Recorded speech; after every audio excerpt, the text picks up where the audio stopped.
Hello and welcome to another edition of What Does This Deck Do? This week we're going to be focusing on lands, a tenured archetype of the Legacy format. Let's get started. Lands at its core is another example of a hybrid deck. It's unique in a lot of ways because it often plays different roles based on what is occurring in the match. It can function as combo, control, prison, and even aggro. The deck has existed in some form in Legacy for an incredibly long time, having evolved in numerous ways as the format has evolved as well. The largest evolution to this deck came largely in the form of a combination of rules changes and cards printings with the advent of the Dark Depths and Thespian Stage combo.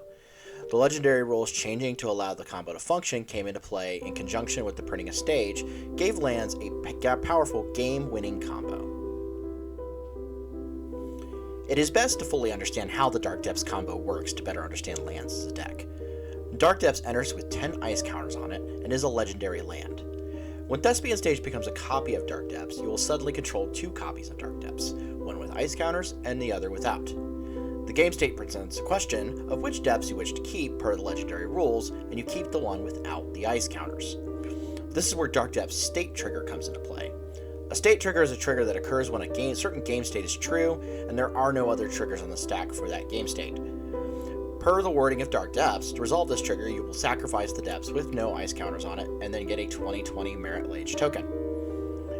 Due to how this trigger functions, a few different things are important to note. If, for example, an opponent uses Wasteland on your ice counterless depths with the trigger on the stack, you will not get a 20/20, due in part to the fact that you need to sacrifice the land to get the token. Furthermore, if your opponent casts Stifle or a similar effect on the trigger, it doesn't actually stop the token from being made. What happens in this scenario is that the ability is countered, and the game state sees that the state is true and triggers again. Lands plays a bunch of different utility lands to enable its game plan, combined with cards like Exploration, Crop Rotation, and Life from the Loam to do a number of different things with these various lands. Arguably one of the most impactful of these lands in the past decade has been the printing of Urza's Saga from Modern Horizons 2. Saga allows for lands to have a very aggressive backup game plan, acts as a tutor, and with the power of Thespian Stage, it can be copied by Stage.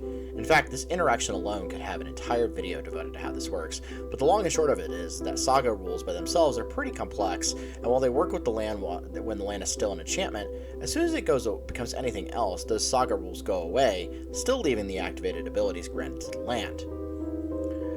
Other utility lands that this deck plays feed into the control and prison elements of the deck as well. Wasteland is a gold standard of land destruction in Legacy, while cards like Caracas, Maze of Ith, and even Boseiju Who Endures and Otawara's Soaring City play into the deck's control game plan.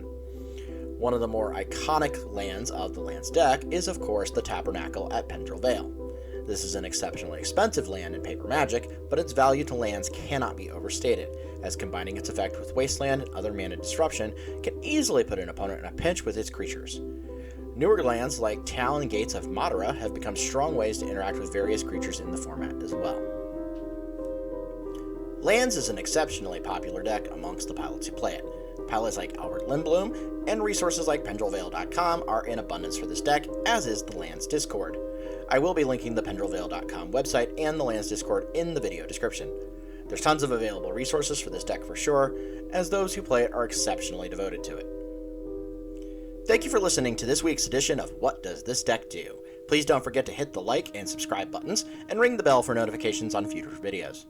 What deck would you like to see next time? Please let me know in the comments. With that said, have a great week, and we'll see you all next time.